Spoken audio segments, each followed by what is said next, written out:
নমস্কার বন্ধুরা, আজকের ভিডিও থেকে একটি বা দুটি নয় অনেকগুলি বিষয়ে আপনারা খুব সুন্দর ধারণা পাবেন। হ্যাঁ, তার প্রথমটি হচ্ছে আপনার শরীরে কি ভিটামিন ডি এর অভাব? এখন প্রায়ই দেখা যাচ্ছে, বিশেষ করে মহিলাদের, পুরুষদেরও বটে, শরীরে ভিটামিন ডি এর অভাব দেখা দিচ্ছে। কি খেলে ঘরোয়া উপায়ে, মানে আপনার পাতে কি কি রাখবেন, কি খাবারে ভিটামিন ডি হু হু করে বাড়ে, সেগুলো জানতে পারবেন আজকের ভিডিও থেকে। এরই পাশাপাশি আপনারা পাবেন বাচ্চাদের ডায়েট চার্ট কেমন হওয়া উচিত। তাদের যেহেতু একেবারে বাড়ন্ত বয়স, তাই সেই জায়গায় দাঁড়িয়ে বাচ্চাদের ডায়েট চার্টে কি কি রাখা উচিত। সঙ্গে পুরুষদের শুক্রাণু কমে যাচ্ছে বা গুণগত মান, অনেক ক্ষেত্রে কিন্তু প্রেগন্যান্সিতে বাধা হয়ে যাচ্ছে পুরুষদের শুক্রাণুর গুণগত মান বা স্পার্ম কাউন্ট কমে যাওয়া। এটা কি খেলে হু হু করে সেই শুক্রাণুর পরিমাণ বাড়বে, তার গুণগত মান বাড়বে, সেটাও জানতে পারবেন। এবং সঙ্গে অবশ্যই যে বিষয়টি জানবেন, ভাত এবং রুটি অনেকে একসঙ্গে খান, মানে কিছুটা ভাত কিছুটা রুটি, তাহলে নাকি ডায়াবেটিস রোগীদের জন্য বা সুস্বাস্থ্যের জন্য খুব ভালো। এই ধারণাটা কি সত্যি ঠিক না ভুল?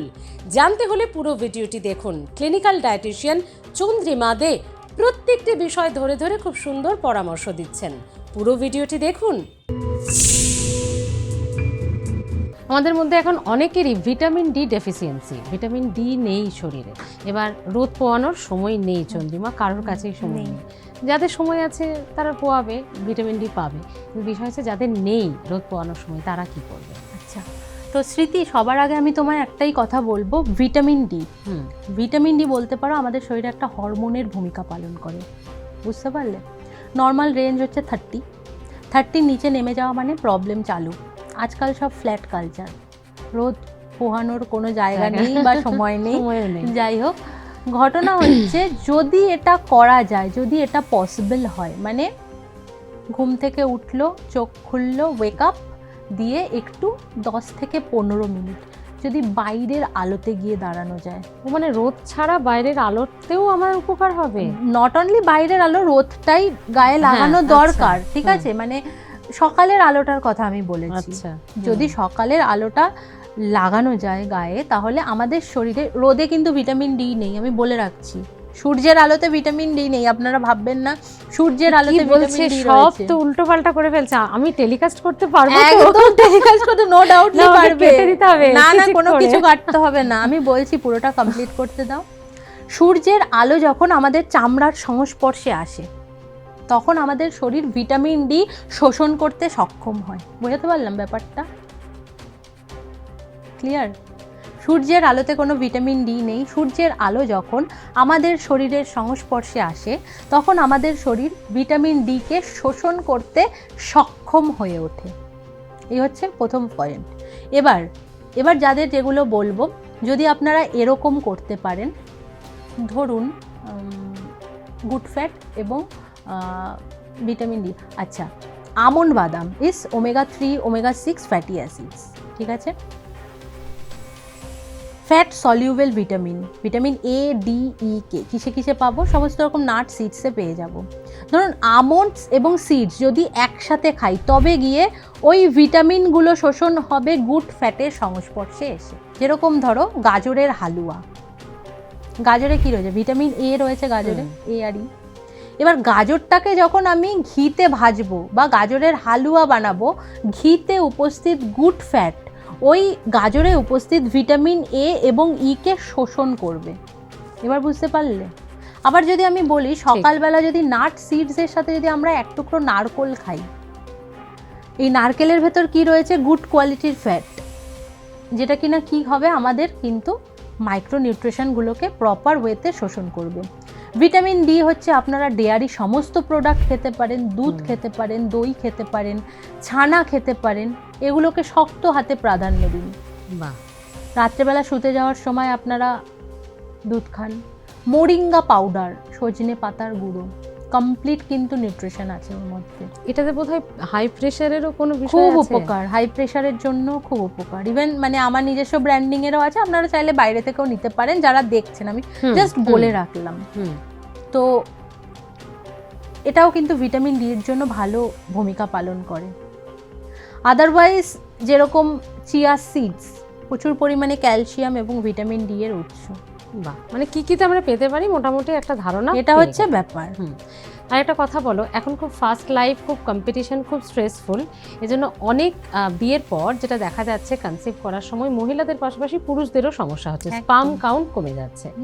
এটা কি খাবার দাবারের উপর ডিপেন্ড করে? এটা খাবার দাবারের ওপর তো কিছুটা ডিপেন্ড করেই, তার পাশাপাশি ডিপেন্ড করে আমাদের লাইফস্টাইল, আমাদের জীবনশৈলীতে, জীবনযাত্রায়। কারণ একটা মানুষ অতিরিক্ত যদি অ্যাডিক্টেড হয়ে যায়, সেটা যে কোনো কিছুতে, স্মোক, অ্যালকোহল বা যে কোনো কিছুতে হতে পারে, নিজের কাজে, একদম। আপনি নর্মালি তুমি বলো না যে একটা মানুষ দিনরাত কাজ করছে পাগলের মতো, তার সেক্স লাইফ তো ডিস্টার্ব হবেই না। এটা একটা ফ্র্যাঙ্কলি আমি বললাম যে আমাকে সাকসেস সবকিছুই ম্যাটার করে আমাদের লাইফে, কিন্তু আমাকে ভাগ করে নিতে হবে কোনটার জন্য লাইফে সবটাই দরকার। একদম, মানে প্রফেশনালিজম এবং পার্সোনাল লাইফ দুটোকে একসাথে মিশিয়ে ফেললে তো মানে তাহলে তো স্পার্ম কাউন্ট কমবে, এটা হচ্ছে ব্যাপার। দারুণ বুঝিয়েছো। সরি আমি বলে দিলাম, কিছু না, এটা তো ফ্যাক্ট। না, এটাই ফ্যাক্ট, অ্যাকচুয়ালি এটাই ফ্যাক্ট। এবার অনেকে যেরকম অ্যাডিক্টেড, ড্রিঙ্ক করছে, তাকে ড্রিঙ্ক করতেই হবে রেগুলার ওয়াইজ। আমাদের শরীর তো একটা ক্যাপাসিটি আছে না। আচ্ছা, মাঝে মধ্যে কি অ্যালকোহল ভালো? এটা আমার হঠাৎ মাথায় এলো। অ্যালকোহল অনেকেই বলে থাকেন তো মাঝে মধ্যে নিই, অসুবিধা না। আমি সেটা বলে রাখি, অ্যালকোহলের ব্যাপারটা বলি। অ্যালকোহলের অনেকগুলো ভাগ আছে জানো তো।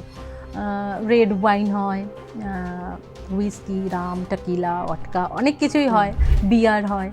তো ঘটনা হচ্ছে, যদি আমি রেড ওয়াইনের কথা বলি, রেড ওয়াইন তৈরি হয় আঙুর ফল থেকে। মানে রেড আঙুরের রস থেকে। ওটাকে না ফার্মেন্টেড করে ওর ভেতর ইস্ট অ্যাড করা হয়, দিয়ে ওটাকে ওর ভেতর মানে একটা অ্যান্টি অক্সিডেন্ট গ্রো করে, ওটার নাম হচ্ছে পলিফেনল, ঠিক আছে। এবার ওই অ্যান্টি অক্সিডেন্টটা তা আবার রোজ নয়, তবে যেই মানুষটা অ্যালকোহল পান করছেন না, আমার কথা শুনে আবার অ্যালকোহল এটা ভালো বলেছো, শুরু করবেন না। না, আমি এটা বলে রাখলাম, ব্যাপারটা ম্যাটার করে। তো ওই রেড ওয়াইন অ্যালকোহল পার্সেন্টেজটাকে 12%। তো এটা মাঝে সাঝে নেওয়া যেতে পারে, তবে আমি আবারও বললাম, যেটা আমি বললাম সেটা আবার বললাম, তবে যারা অ্যালকোহল ইনটেক করছেন তারা রেড ওয়াইনে শিফট হতে পারেন। যারা করছেন না তারা কিছুই খাবেন না। হ্যাঁ, করছেন তারা একটু পয়সা বেশি খরচা করুন, রাইট। আর কারণ কি বলুন তো, দেখুন এই যে যা বললাম, যে সমস্ত মানে অ্যালকোহলগুলোর কথা বলা হলো, সেগুলো রেগুলার ওয়াইজ যদি খাওয়া হয় প্রবলেম বাড়বে ছাড়া কিন্তু কমবে না। এটা হচ্ছে কারণ কি, এটা প্রথম হয়তো, কারণ এটা তো আমাদের রক্তে মিশে যাচ্ছে, আমাদের এমনভাবে অ্যাডিক্টেড করে দিচ্ছে একটা টাইমের পর, মনে হয় ওটা না খেলে ঘুম হবে না। আমার পেশেন্টরা এসে আমায় বলে, আমি কি একটুখানি খেতে পারি? না, একটুও খেতে পারেন না, তাহলে আপনার দরকার নেই। কারণ আস্তে আস্তে ওটা শরীরে এলডিএল বেড়ে যাচ্ছে। হ্যাঁ, আচ্ছা, এটা রিলেটেড প্রশ্নে চলে এলাম। স্পার্ম কাউন্টে ছিলাম আমরা। স্পার্ম কাউন্ট, সেটা খাবার দাবারটা জানা হয়নি। হ্যাঁ, স্পার্ম কাউন্টের ব্যাপারটা প্রথমে বলি, যে আমাদের স্পার্ম কাউন্ট বাড়াতে গেলে প্রথমে তুমি বললে না ডার্ক চকলেট খুব ভালো উপকার করে, ঠিক আছে। আচ্ছা, তারপর হচ্ছে ডিম তো কোলিন রয়েছে, B6, B12 রয়েছে, খুব ভালো উপকার করে। ওইদিকে আপনার তোমার হচ্ছে জিঞ্জার, আদা খাওয়া যেতে পারে, জিঞ্জারল রয়েছে যেটা স্পার্ম কাউন্ট বাড়াবে। রসুন, অ্যান্টি ইনফ্লামেটরি প্রপার্টিস রয়েছে, হ্যাঁ, রসুনটা খাওয়া যেতে পারে মাঝে সাঝে। তারপর সজনে পাতাও খাওয়া যেতে পারে মাঝে সাঝে। ব্যাস এগুলো খাওয়া যেতে পারে, এবং শুধুমাত্র খেলেই তো হয় না, যেগুলো বললাম আনুষঙ্গিক জিনিসটা সেটাও মেনটেন করতে হবে, খুব ম্যাটার করে। সবার আগে আনুষঙ্গিক জিনিস। ঠিক, একটা পেশেন্ট যখন আমার কাছে আসে, আমি কিন্তু তাকে একটাই কথা বলি, আগে আপনি চেষ্টা করুন আপনার লাইফস্টাইল ঠিক করতে, দেন আপনি ডায়েট ফলো করতে পারবেন। আচ্ছা, আমাদের দর্শক বন্ধু রহমানদা জানতে চেয়েছিলেন, বাচ্চাদের, মানে নর্মালি অটিস্টিক নয়, বাচ্চাদের কি মোটামুটি ডায়েটে রাখলে ভালো? বাচ্চাদের সবার আগে যেটা, ভিটামিনকে গুরুত্ব দিতে হবে, প্রোটিনকে গুরুত্ব দিতে হবে, বিভিন্ন রকমের মিনারেলকে গুরুত্ব দিতে হবে, কার্বোহাইড্রেট তো রাখতেই হবে। কার্বোহাইড্রেটের বেস যদি ভাত ডাল মানে ভাত, তারপরে চিড়ে, মুড়ি, ওটস, এগুলো হচ্ছে কার্বোহাইড্রেটের মধ্যে পড়ে, এগুলো একটা নমিনাল রাখবেন। প্রোটিনের কথায় যদি বলি ডাল, পনির, সয়াবিন, রাজমা, মাছ, মাংস, ডিম এগুলো রাখবেন, ঠিক আছে। আর অবশ্যই দুধটা রাখবেন, যদি আপনার বাচ্চা দুধ সহ্য করতে পারে অবশ্যই রাখবেন। ফল রেগুলার একটা করে ফল, মানে ভিটামিনকে গুরুত্ব দিতে হবে, যে কোনো একটা ফল খাওয়াতে হবে। রেগুলার ওয়াটার ঠিকঠাক বাচ্চা খাচ্ছে কিনা সেদিকে খেয়াল রাখতে হবে। ব্যাস এইভাবে ফলো করলে। অনেকে না ভাত রুটি একসঙ্গে খান, মানে এটা তাদের ভুল করে, এটা একদম ভুল করে। হ্যাঁ, যে একটুখানি ভাত তার সঙ্গে 3টে বা 4টে বা 2টো যে যেরকম রুটি, তাতে নাকি আমার ঠিকঠাক হলো ডায়েটটা। না না না না, এটা আমি বলে দিই, ভাত আর রুটির ক্যালোরি এক, পার্থক্য কিছু নেই। এক নয় ভাত খান, এক নয় রুটি খান, আপনি এইটুকু ভাত খাচ্ছেন তার থেকেও ক্যালোরি যাচ্ছে, 2টো রুটি খাচ্ছেন তার থেকেও ক্যালোরি যাচ্ছে, প্লাস হচ্ছে কি সমান সমান বেশি ক্যালোরি হয়ে গেল। আর পার্থক্য কি জানো তো স্মৃতি, ভাত যেরকম আমরা গুনে খেতে পারি না, মানে একটু মাখা জাতীয় কোনো খাবার হলে কচু বাটা, ভাতটা একটু বেশি খেয়ে নেয় বাঙাল না একদম। না আমি এটা আমি দেখেছি, এটা আমি টোটাল পেশেন্ট আমি দেখেছি বাঙালরাই বেশি ডায়েটিশিয়ান হয়। এটার কারণ কি আপনারা জানেন? আমার তো জানা নেই, বলতে পারেন। ডায়েটিশিয়ান হওয়ার সেরকম ব্যাপার নেই, কিন্তু ছোট থেকেই ভাল লাগতো খাওয়া দাওয়ার ব্যাপারটা, শুধু ভাবতাম যে এটার সাথে এটা করলে কি হতে পারে, কোন পেশেন্টের প্রফেশনে চলে একদম একদম। মানে যখন নিউট্রিশন নিয়ে পড়াশোনা শুরু হলো 11-12 থেকে, সাবজেক্টটার প্রতি না একটা কিরকম একটা ভালোবাসা চলে এলো।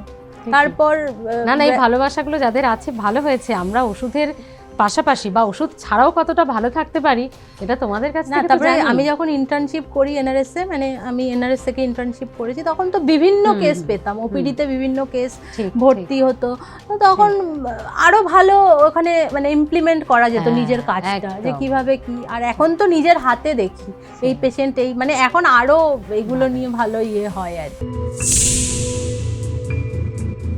দেখলেন তো কত কিছু অজানা ছিল আপনাদের।